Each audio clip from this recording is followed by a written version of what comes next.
જય શ્રી રામનો નાદ ગુંજી રહ્યો છે અને રામલલાની પ્રાણ પ્રતિષ્ઠાની 3.25 કલાકનો સમય બાકી છે। પ્રધાનમંત્રી મોદીના હસ્તે રામલલાની પ્રાણ પ્રતિષ્ઠા છે।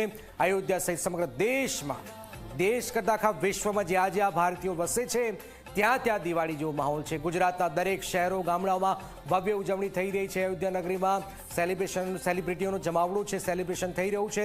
કરોડો હિન્દુઓની પ્રતીક્ષાનો આજે અંત આવી રહ્યો છે અને આજે ભવ્ય રામ મંદિરનો પ્રાણ પ્રતિષ્ઠા મહોત્સવ છે। ઝી 24 કલાક પર આપ પ્રભુ શ્રીરામના દર્શન કરી રહ્યા છો। રામલલ્લાની પ્રાણ પ્રતિષ્ઠાથી આખો દેશ રામમય બની ગયો છે અને પ્રધાનમંત્રી મોદી રામલલ્લાના પ્રાણ પ્રતિષ્ઠા સમયે હાજર પણ રહેવાના છે। અયોધ્યામાં કડક સુરક્ષા વ્યવસ્થા પણ છે, ફૂલોથી શણગારાઈ ગઈ છે અયોધ્યા નગરી। અયોધ્યા પહોંચીએ નિધિ અને હિતેન વર્ષ જોડાઈ ગયા છે અયોધ્યાથી। નિધિ, જે રીતે આ પવિત્ર નગરી અયોધ્યામાં છો, શું એક એઝ અ પત્રકાર તરીકે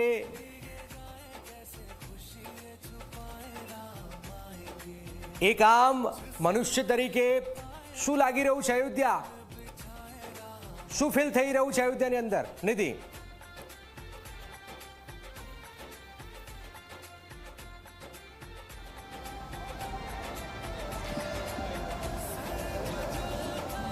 જનક, અત્યારે કોઈ પત્રકાર નથી, અત્યારે આમ મનુષ્ય નથી, અત્યારે માત્ર ને માત્ર એક રામ ભક્ત છું। નાના હતા ત્યારથી ભગવાન રામની ભક્તિ આપણા માતા પિતાએ આપણને કરતા શીખવાડી છે, રામ નામ લેતા શીખવાડ્યા છે। પરંતુ આ અવધ ભૂમિ પર આવીને મને ખબર પડે છે કે રામ ભક્તિ શું છે। એક પત્રકાર તરીકે મને અહીંયા આવવાનો અવસર મળ્યો, મારું સૌભાગ્ય છે, પણ મારું પત્રકારત્વ એક નિમિત્ત બન્યું છે।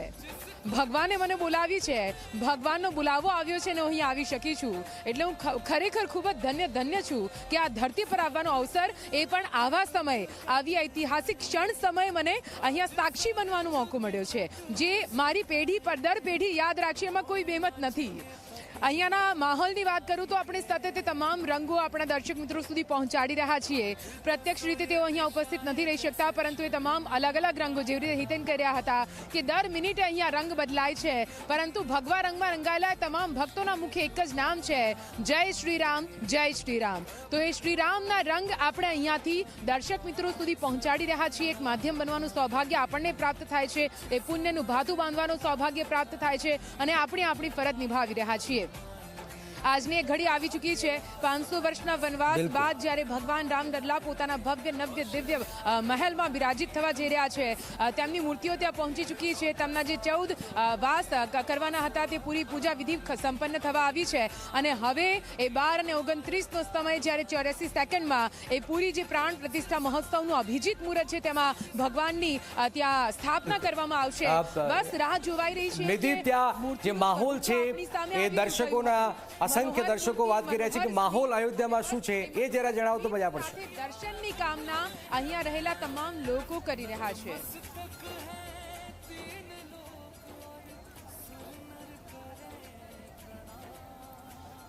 બિલકુલથી મારી પાછળ અત્યારે રામકી પેઢી આગળ ઉપસ્થિત છું। મારી પાછળ તમે જોઈ શકો છો સરયુ નદીનો આ ઘાટ છે અને કઈ રીતે સરયુ નદીમાંથી ત્યાં સ્નાન કરીને પવિત્ર થતા અલગ અલગ ભક્તો તમે જોઈ રહ્યા છો। જનક, અહીંયા એ વાત સમજવી પડે કે ખૂબ જ વધારે ઠંડી છે।